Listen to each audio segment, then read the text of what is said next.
अरे घर में आग लग गई, कोई फायर ब्रिगेड वाले को बुलाओ जल्दी। खिड़की में जाएगा। अरे जल्दी कोई पुलिस को फोन करो, अंदर एक लाश पड़ी हुई है। Hello police station.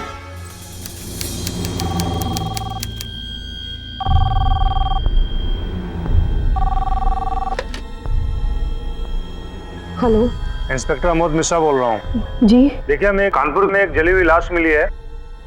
हाँ, लेकिन आपको शिनाख्त के लिए आना होगा।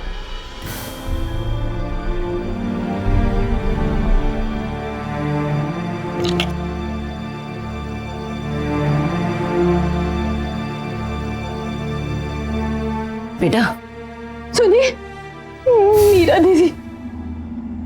कहा हुआ मीरा को? पुलिस का फोन था, लाश मिली है। ये कहा कह रही हो बहू? माँ जी शिनाख्त के लिए बुलाया।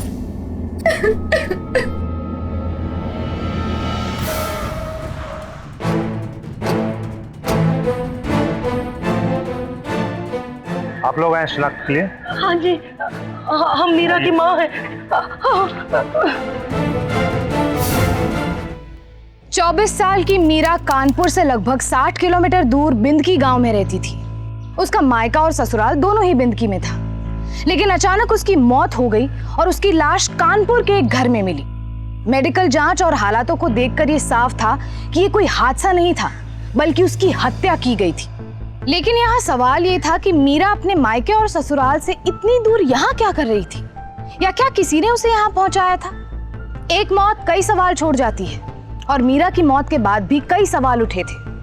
आखिर क्या राज था मीरा की मौत का, और किसने उसे इस अंजाम तक पहुंचाया था? आइए जानते हैं इन सारे सवालों के जवाब। हेलो, बधाई हो समदन जी, आप नानी बनने वाली हैं। कहा हम नानी बनने वाले हैं? अरे प्रकाश, ए दुल्हन यहाँ, अरे हम नानी बनने वाले हैं। अरे भाई, हम तो नानी बनने वाले हैं। हाँ, नानी बनने वाली हो आप, नानी और हम दादी। का आपको हमारी बात पे विश्वास नहीं हो रहा है का? तो लीजिए, आप अपनी बिटिया से ही बात कीजिए। अरे बिटिया, आओ तो अम्मा से बात करो। जाओ बात करो। लो बिटिया। हाँ अम्मा, कैसी हो? हम अच्छे हैं बिटिया, तुम कैसी हो? और तुम्हारी आवाज सुनने के बाद तो हमारी तबीयत एकदम में ठीक हो गई है। देखो, हम नानी बनने वाले हैं भाई। अच्छा सुनो, एक बात अब ध्यान से सुनो, जरा तुम अपने ऊपर भी ध्यान दो, समझी? और समय समय पे डॉक्टर से जांच पड़ताल कराती रहना, ठीक है? और सुनो, और खाना पीना ठीक से जान लो। हाँ खुश रहो बिटिया।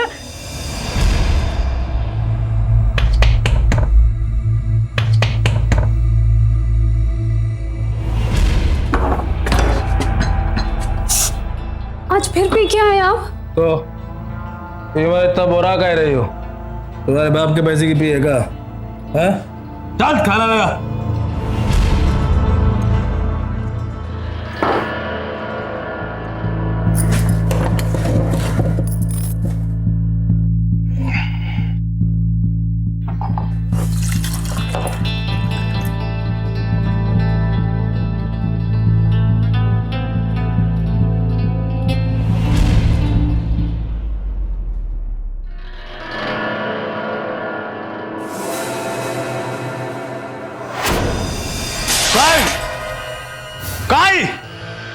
जबान चलाते हुए बहुत ही तेज चलती है तुम्हारी जबान। खाना बनाते हुए भूसा भर जाता है तुम्हारे दिमाग में। अम्मा को डॉक्टर ने कम नमक खाने के लिए बोला, बस इसीलिए कम नमक डालोगे।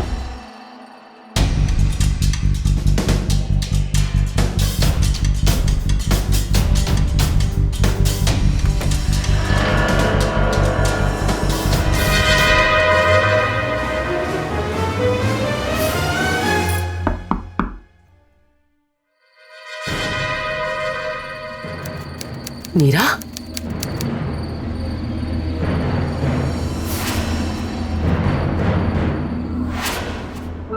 देखो बिटिया, शादी के बाद तो पति पत्नी में ये सब लड़ाई झगड़ा लगा ही रहता है। दिल को ताड़ बना के मन में न रखो जरा सी बात को। पर अम्मा, अरे तनी सोचो तो सही, अगर तुम यहाँ पर बनी रही तो दुनिया क्या कहेगी? है तुम्हारे साथ साथ 10 बातें हमें सुननी पड़ेंगी भाई। अगर ये बात है अम्मा तो एक काम करो, तुम ही हमें जहर दे दो, पर उस घर तो हम नहीं जाएंगे। अरे कैसी बातें कर रही है दीदी, किसी हालत में ऐसी बातें नहीं करते। तो और कहाँ गए भाभी, हमारी तो कोई सुनने कोई तैयार नहीं है। देखो मीरा, तुम परेशान ना हो, अभी अंदर जाओ और आराम करो। हम देखते हैं कि क्या करना है उन लोगों का, ठीक है?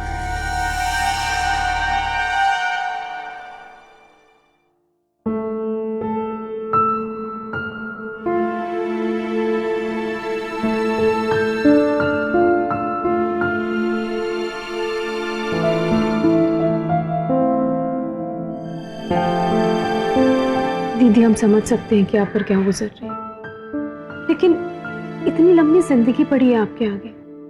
हमारा मतलब है कोई तो रास्ता होगा कि ये सब कुछ ठीक हो सके।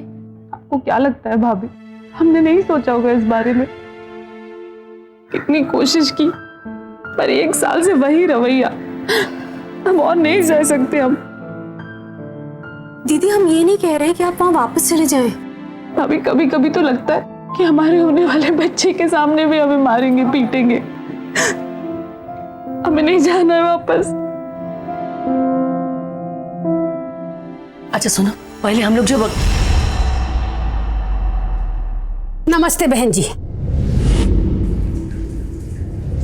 आप लोग बहन जी आप ही बताइए, अगर आपकी बहुरिया बिना बताए घर से भाग जाए तो कैसा लगेगा आपको? सोचिए, अगर बाहर लोगों को पता चल गया ना तो ना आपकी इज्जत रहेगी और ना हमारी। आप ठीक कह रही हैं, लेकिन हम सब भुला के अपनी मीरा को लेने के लिए आए ना घर, ताकि लोगों का मुंह बंद हो सके और कोई उंगली ना उठा सके। लेकिन तुम चुप ही रहो, अंदर जाके चाय नाश्ते का इंतजाम करो, जाओ।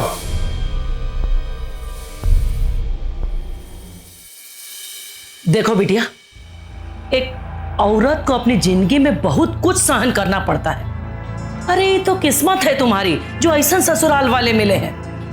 मत नहीं, बदकिस्मती है हमारी। अरे अब गुस्सा थूको, वो लोग सब कुछ भूल भाल के तुम्हें घर ले जाने के लिए आए हैं, और एक तुम हो।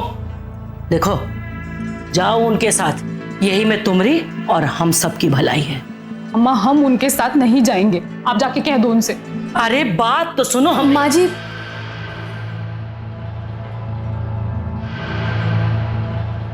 माँ जी दीदी बिल्कुल ठीक कह रही है। उन लोगों ने बहुत बुरा किया इनके साथ, साल भर तक मारपीट गाली गलौज। माँ जी इन्हें वहां वापस भेजना ठीक नहीं होगा।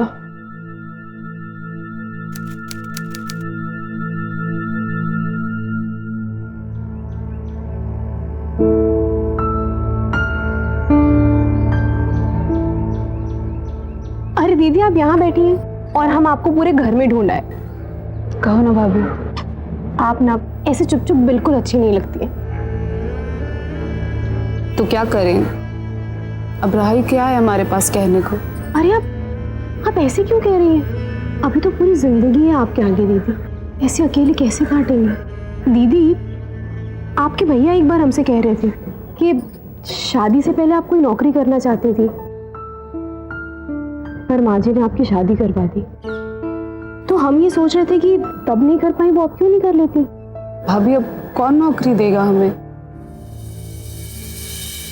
अरे अम्मा, लड़की का ज्यादा दिनों तक मायके रहना ठीक बात नहीं है। आपको उसके ससुराल जाने की कोई चिंता है कि नहीं?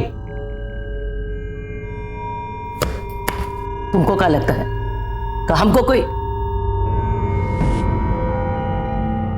ब्रिजेश जी नमस्कार। धन्यवाद। नमस्ते चाचा जी। नमस्ते बेटिया। ये क्या हाल बना रखा तुमने अपना? तबीयत ठीक नहीं है क्या? अरे नहीं नहीं, वो जरा सर्दी जुकाम हो गया रहा। वैसे मीरा, हम तुमसे कहे थे ना कि कमरे में ही रहना। अरे किसी चीज का जरूरत है तो अपनी भाभी को कहो, नहीं तो हमको बोल दो। अम्मा वो, अरे अब ये वो ना करो, जाओ अपने कमरे में जाके आराम करो। हाँ ब्रिजेश जी, ये बताइए कि वो हमारे हाईवे वाली जमीन के केस का क्या हो रहा है? अरे 10 साल तो हो गया और 5 साल से आप कहते हैं कि आज फैसला आएगा, कल फैसला आएगा। कब होगा फैसला? भाभी जी, आप तो जानती हैं कोर्ट कचहरी का काम। इस बार उम्मीद है कि अगली सुनवाई में फैसला हमारे ही पक्ष में आ जाए।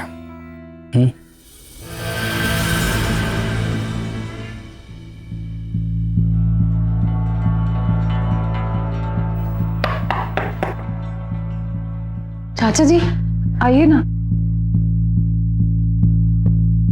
बैठिए ना चाचा जी। बैठेंगे बाद में, पहले ये बताओ बात क्या है।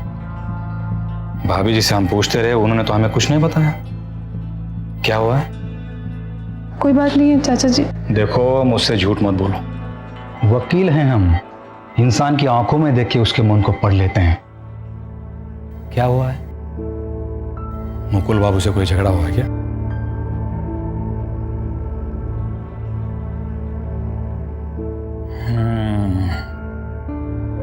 देखो बेटिया, हम तुम्हारे पिताजी के अच्छे दोस्त होने के नाते मैं तुम्हें बेटी की तरह मानता हूं। क्या हुआ है? चाचा जी, मुकुल मुझ पे हाथ उठाते हैं।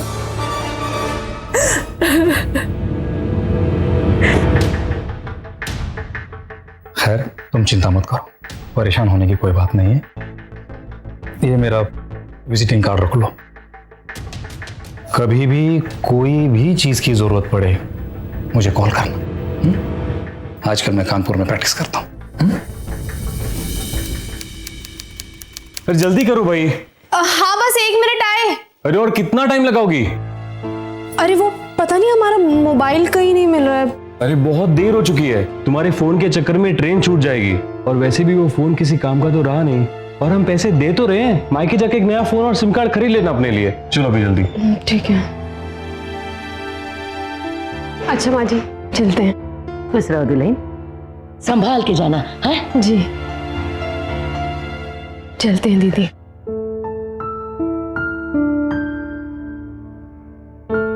अपना ख्याल रखिएगा।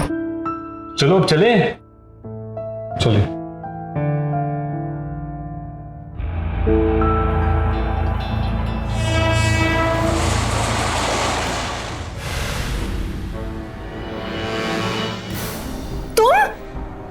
मीरा, तुम यहाँ? तुम्हारी हिम्मत कैसे हुई हमारे कमरे में आने की?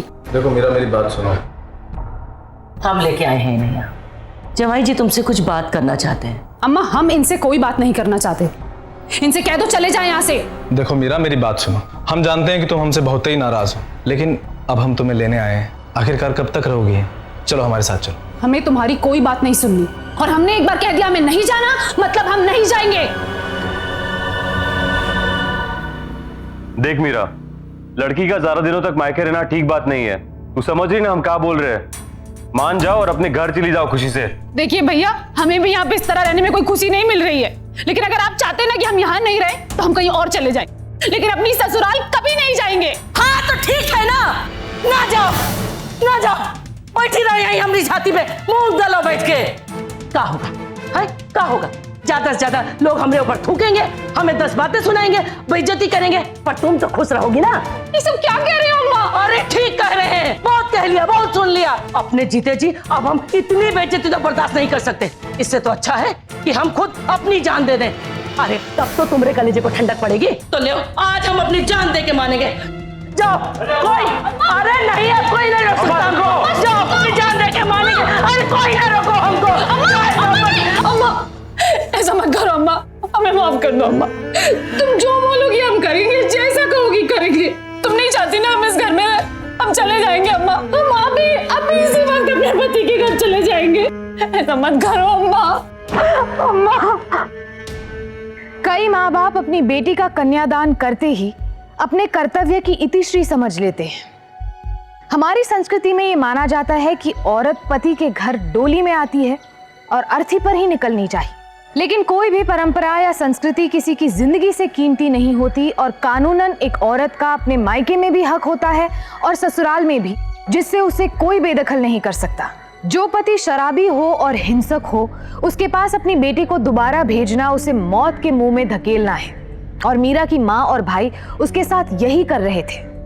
तो क्या यही बात मीरा की मौत की वजह बनी थी, या फिर दुश्मन कोई और था?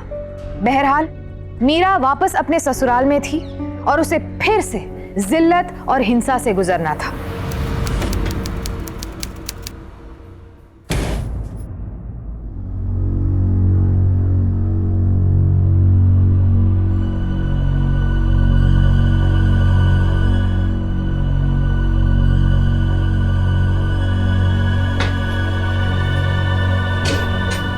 लगता है तुमको? हाँ, नहीं तुमको लगता क्या है कि तुम ससुरा यहाँ से ऐसे घर भाग जाओगी तो हम तुमसे डर जाएंगे का? इस गलत फहमी में बिल्कुल मत रहना तुम। ये जो तुम्हारा तेवर है ना, ये ससुरा यहाँ नहीं चलेगा का?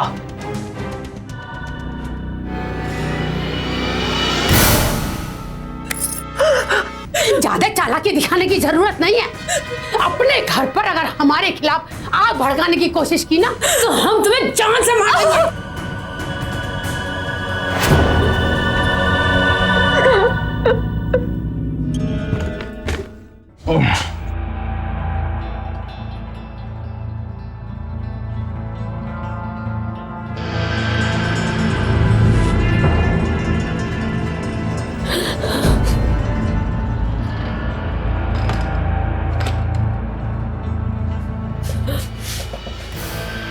एक और रोना धोना लगा रखा है। हाँ? चला जा बिस्तर में। क्या सुनाई नहीं देता क्या एक बार? अरे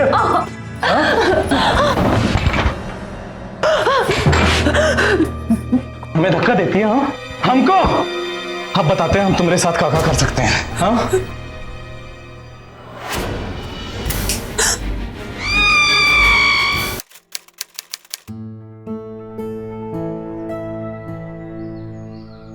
खुश रहो दुल्हन। माँ जी वो दीदी कहीं दिखाई नहीं दे रही है। वो का है ना दुल्हन, जौन दिन तुम अपने मायके गई नहीं ना, उसके अगले ही दिन मीरा अपने ससुराल चली गई। हाँ अच्छा सुनो, तुम हमारे साथ आओ जरा। वो हम कह रहे हैं कि वो जो फाइल है। लेकिन माँ जी दीदी तो वहां जाना नहीं चाहती थी, फिर आपने। देखो दुल्हन, शादी के बाद ना बिटिया ने अपने ससुराल में ही अच्छी लगती, मायके में ज्यादा दिन अच्छी नहीं दिखाई देती। माँ जी आपने बात की उनसे? कैसी है वो वहाँ? हमारे नए सिम में तो उनका नंबर ही नहीं है, हम बात ही नहीं कर पाए उनसे। भाई हमारा भी बात नहीं हुआ उससे। तुम चाहो तो फोन पे बात कर लो, जाओ।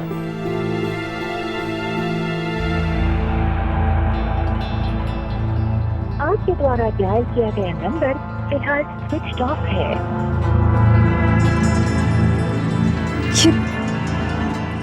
ये दीदी का फोन क्यों बंद आ रहा है? क्या दुल्हन बात हुई मीरा से? नहीं माँ जी, उनका तो फोन ही नहीं लग रहा है। हमें तो बहुत चिंता हो रही है उनकी। तो दामाद जी को फोन कर लो। है? उनका तो नंबर ही नहीं है हमारे पास। अब देखो हमारे फोन में होगा ना, उसमें बात कर लो। चलो हम ही कर लेते हैं।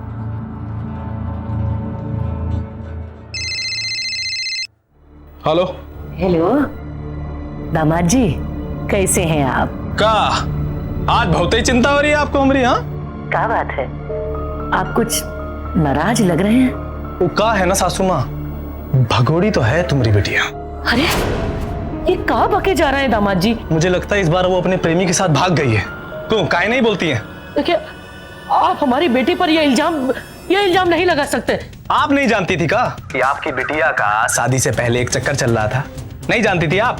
सब जानते हुए भी आपने अपनी बिटिया को हमारे घर भेज दिया ताकि इस पूरा समाज में हमारी बदनामी हो जाए। अब आपको ना हम इस समाज के सामने ना नजरें उठाने लायक नहीं छोड़ेंगे, याद रखिएगा आप। हेलो हेलो, क्या वो माँ जी क्या कह रहे हैं? वो कहाँ है मीरा दीदी? माँ जी मीरा फिर से भाग गई। ऐसे नहीं हो सकता माँ जी, ऐसा नहीं हो सकता। वो लोग जरूर झूठ बोल रहे हैं। हमें तो लगता है कि उन्होंने जरूर दीदी के साथ कुछ गलत किया है। माँ जी हमें उनके खिलाफ पुलिस में रिपोर्ट करनी चाहिए। बिल्कुल नहीं, घर की चार दीवारी की बातें दुनिया के सामने आएंगी तो जग हंसाई होगी। हम प्रकाश से बात करते हैं, वो कुछ ना कुछ जरूर करेगा, कहीं ना कहीं से ढूंढ के लाएगा मीरा को। लेकिन माँ जी कह दिए ना, कोई भी ऐसा काम नहीं करना है जिससे घर की इज्जत सरेआम नीलाम हो, समझे तुम?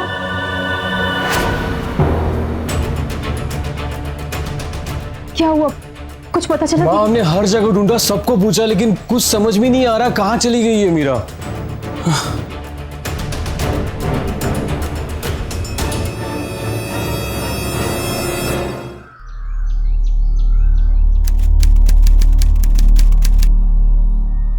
साहब ये क्या बात है? साहब हम गिरिजा हैं, हमें अपनी नंदोई के खिलाफ रिपोर्ट लिखानी है। क्यों, क्या किया उसने?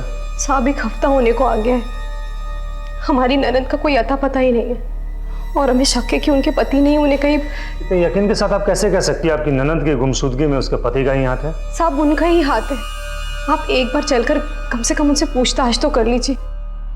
हमें डर है कि हमारी ननद की जिंदगी खतरे में है।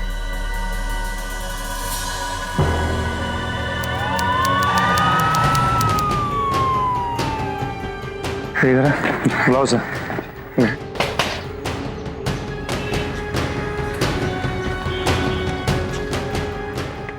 मुकुल। जी साहब। मीरा के पति हो? हाँ साहब। 2 हफ्ते से तुम्हारी पत्नी गायब है और तुम्हें कोई अरे साहब गायब नहीं है, भाग गई है। मतलब चरित्रहीन थी साहब, भाग गई है अपने यार के साथ।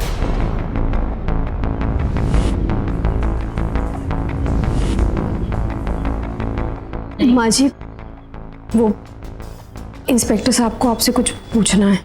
का इंस्पेक्टर, तुमको मना किए थे ना पुलिस थाने जाने से, तो फिर? आप ही है मीरा की माता जी? जी। मीरा के पति ने हमें बताया कि शादी के पहले मीरा का किसी दूसरे आदमी के साथ में चक्कर था। आप बता सकती हैं कि वो लड़का कौन है? इंस्पेक्टर साहब, हमें सिर्फ उसका नाम पता है, इससे ज्यादा हम उसके बारे में कुछ नहीं जानते। क्या नाम है उसका? पवन शुक्ला। क्या लगता है आपको, आपकी बेटी उसी के साथ भागी है? हमें तो समझ में नहीं आ रहा है कि ये सब क्या हो रहा है। चलिए ठीक है, हम पता लगाने की कोशिश करते हैं कि आपकी बेटी कहाँ है। इस बीच में अगर उस लड़के के बारे में आपको कोई भी जानकारी मिले, आप हमें बताइएगा।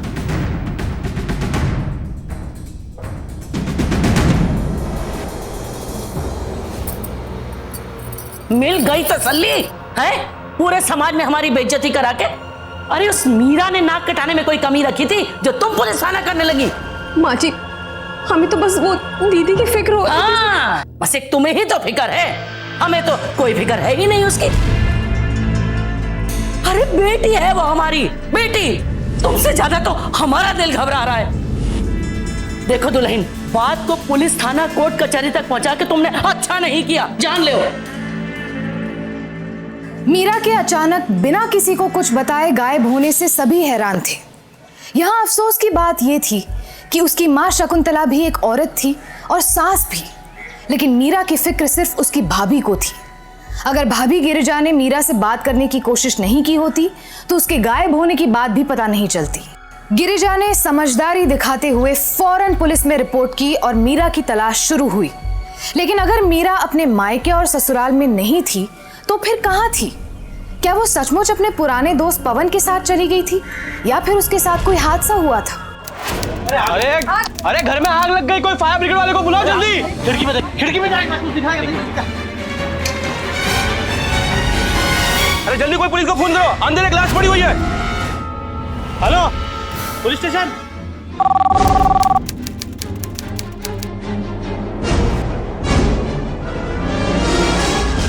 पुलिस का फोन था, लाश मिली है।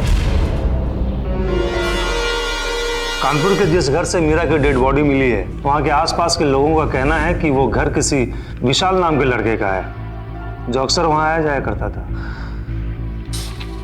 ये स्केच पहचानते हैं आप इसे? जी नहीं। आप पहचानती हैं? ये तो साहब, जब हम नहीं जानते तो वो कैसे जानेगी?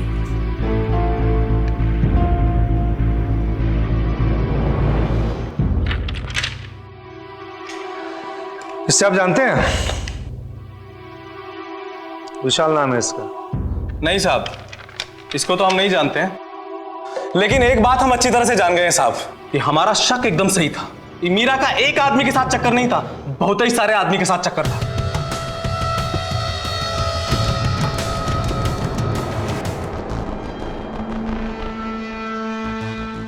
माँ जी,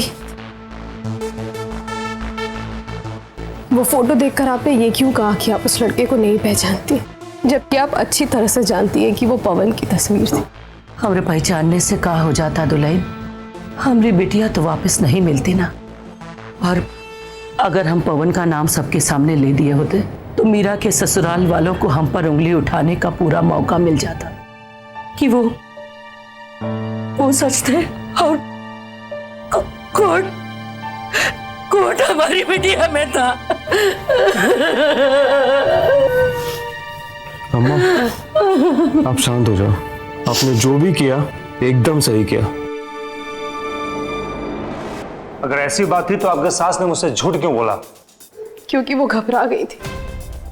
उन्हें लगा कि अगर वो सच कहेंगी तो लोग उनके और उनकी बेटी के बारे में उल्टी सीधी बातें कहने लगेंगे। इसका मतलब स्केच वाला लड़का पवन ही था?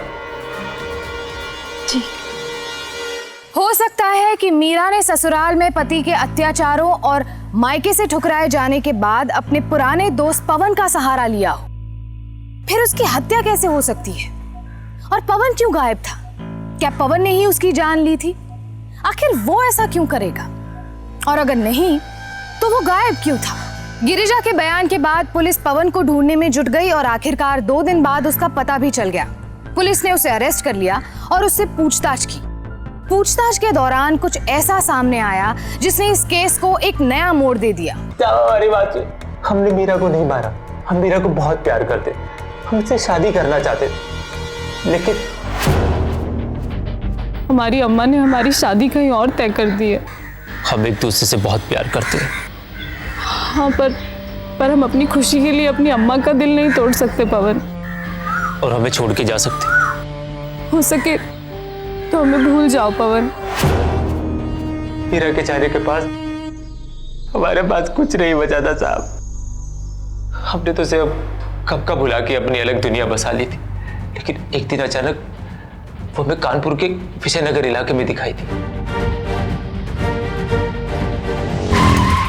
दिखाई नहीं देता टकर। मीरा यहाँ सर, उसे वहां देखकर हम भी हैरान हो गए। मीरा यहाँ कैसे? उसने बोला कि वो अपने किसी अंकल से मिलने आई है जो वकील है। इतना कह के वो चली गई। फिर 2-3 दिन के बाद उसका कॉल आया। बहुत घबराई हुई थी। बोली कि ब्रजेश अंकल एकदम अच्छे आदमी नहीं है, नौकरी देने के बहाने उन्होंने उसके साथ गलत करने की कोशिश की। वो जैसे तैसे वहां से भाग गई, फिर हमसे मिली। तो क्या सोचा, कहाँ जाओगी? नहीं जानते। अपनी माँ के घर क्यों नहीं चली जाती? अब हमारी किस्मत में जो भी हो पवन, हम खुद ही देखेंगे, पर वहां तो कभी नहीं जाएंगे। सब मीरा के पास रहने के लिए छत नहीं थी, इसलिए हम उसे अपने बचपन के दोस्त विशाल के कानपुर वाले घर पे ले गए। उसकी देखभाल के लिए अक्सर हम वहाँ जाया करते थे। आस पड़ोस में नए लोग थे तो इसलिए सबको हमने अपना नाम विशाल बताया। ब्रजेश वकील को जानते हो? हाँ सर।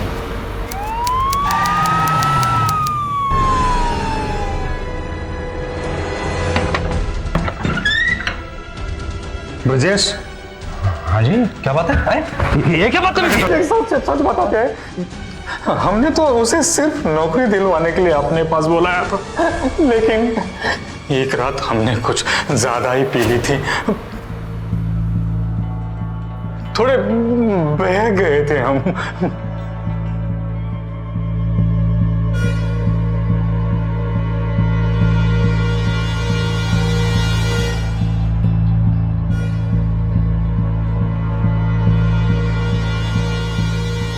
चाचा जी, आप यहाँ क्या कर रहे हैं? बोलो मत, हम कुछ नहीं करेंगे। बस हमारी मदद का इतना सा एहसान चुका तुम्हारे साथ, बस एक बार। इतना ही हुआ। हम सच बोल रहे हैं। उसके बाद वो कहाँ चली गई हमें नहीं पता।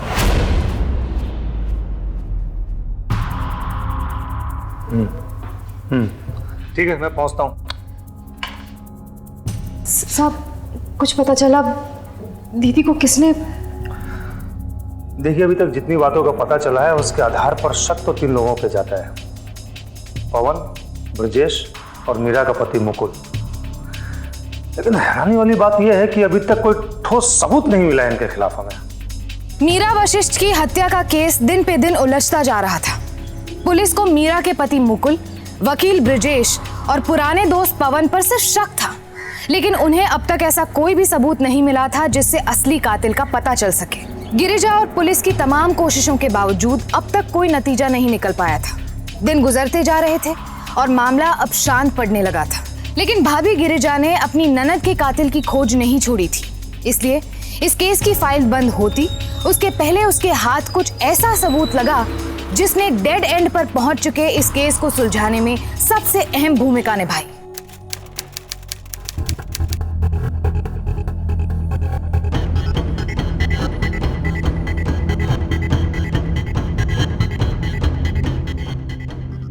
ये तो हमारी सिम लगती है।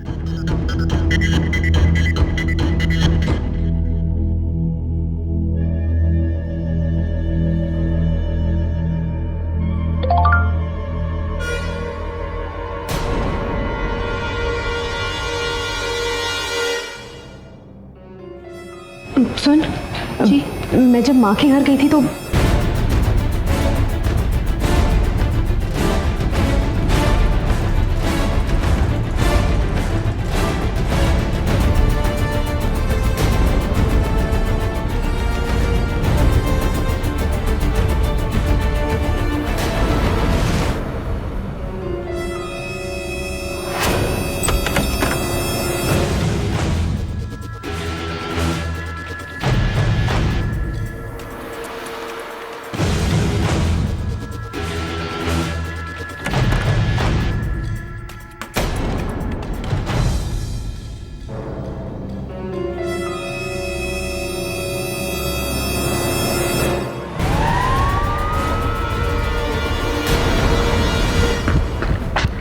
अरे मंडी पहुंचने से पहले अनाज गायब। आजा आजा आजा आजा चल चल अरेस्ट कर। अरे रोशन लेके चल। अरे साहब, कहाँ लेके जा रहे? अरे साहब ये तो सही। अरे साहब, अरे क्या किए हम लोग?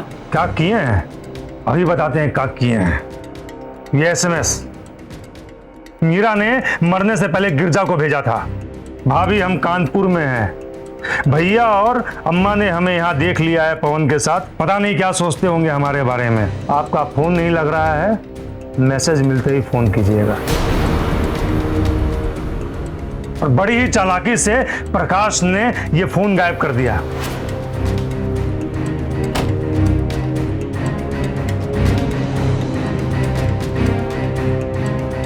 और गिरजा को उसके मायके भेज दिया ताकि मीरा और गिरजा में बात ना हो सके। पता नहीं हमारा मोबाइल कहीं नहीं मिल रहा है। तुम्हारे फोन के चक्कर में ट्रेन छूट जाएगी। मायके जाके एक नया फोन और सिम कार्ड खरीद लेना अपने लिए। लेकिन बदकिस्मती है आप लोगों की, वही पुराना सिम गिरजा को उससे कमरे से मिला। अरे साहब, अरे झूठ बोल रही है अपनी दुल्हन। अरे हम लोग तो पिछले 1 महीने से कानपुर गए नहीं है। हाँ, गिरजा झूठ बोल रही है, वो गलत है। प्रमाण है हमारे पास। गिरजा को गाड़ी से मिली रसीद।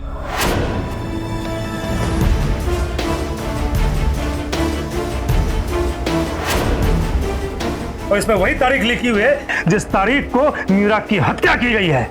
आप सच कह रहे हैं साहब, हमें भी अच्छे से याद है उस दिन प्रकाश भैया को एक फोन आया था। तुम्हें पक्की खबर तो है ना कि मीरा कानपुर में ही है? ठीक है, चलो भी फोन रखो, हम बाद में बात करते हैं।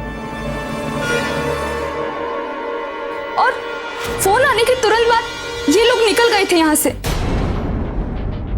हाँ, और इससे ये कहाँ साबित होता है कि हम लोगों ने मीरा को मारा है साहब? अरे भला आप ही बताइए, कोई सगी माँ अपनी सगी बेटी को कभी मार सकती है क्या? बिल्कुल मार सकती है। अगर एक सगी माँ अपनी बेटी से ज्यादा अपनी झूठी इज्जत को प्यार करे तो जरूर मार सकती है। वही किया तुम लोगों ने। और उसका सबूत है ये साड़ी। ये साड़ी जो प्रेस से नहीं जली है। सही कहा ना मैंने? मीरा को मारने के बाद उसे गले से अपनी उंगलियों के निशान मिटाने के लिए जब तुम लोग उसे जला रहे थे तब जली है ये साड़ी। सारी सच्चाई सामने आ गई है। झूठ नहीं बोल सकती हो तुम। बोलो तुम ही ने मारा उसे। हाँ, मारे, हम ही मारे अपनी बिटिया को। ये इन हाथों से। और साहब, हम क्या करते? बहुत समझाए कि बिटिया ससुराल चली जाओ, पर तुम समझ ही नहीं रही थी। तो हम क्या करते? अपनी इज्जत बचाने के लिए, अपने समाज में मुंह दिखाने के लिए हम मार दिए। हमरा एक आदमी कानपुर से हमको फोन किया कि उसने मीरा को पवन के साथ कानपुर में देखा है, तो हम लोग फौरन वहां के लिए चल पड़े। ओफो, अरे पूरा दिन भटकते भटकते बीत गया कानपुर में। तुम ये बताओ कि यही कानपुर में ही देखे थे कि कहीं और देख लिए थे? हाँ?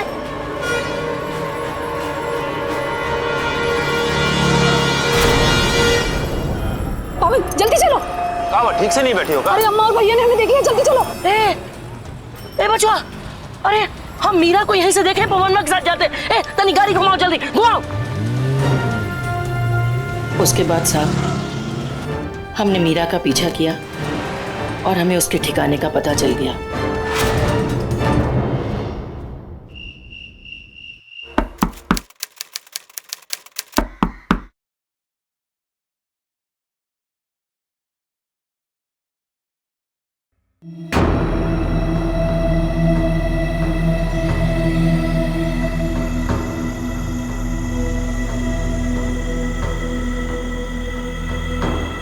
अम्मा,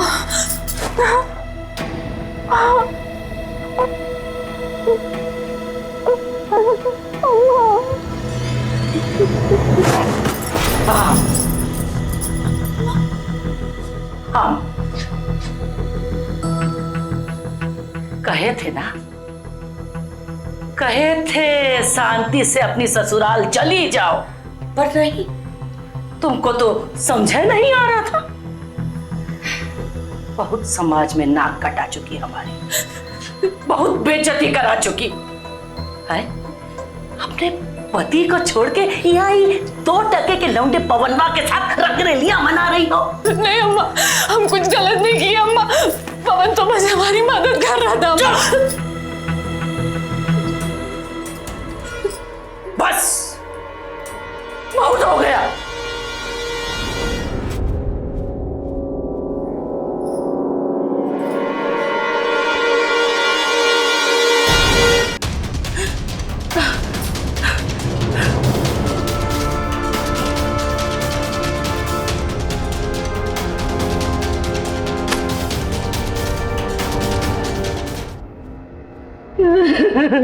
माँ जी, और आप दोनों कैसे मीरा दीदी को मार सकते? कैसे माँ जी, कैसे?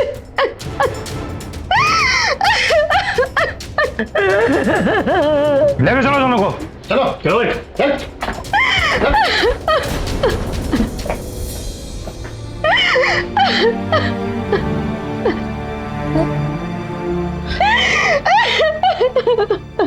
मीरा की माँ और भाई जिन पर वो सबसे ज्यादा भरोसा करती थी, उन्होंने ही अपनी झूठी इज्जत के लिए उसकी बेरहमी से हत्या कर दी।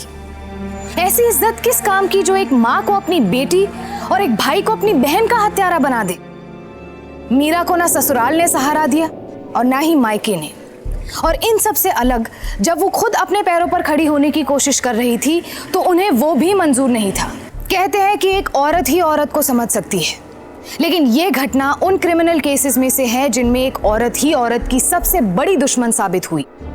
लेकिन मीरा की भाभी गिरिजा भी एक औरत थी जिसने अपने परिवार के खिलाफ जाकर अपनी ननद को इंसाफ दिलाया।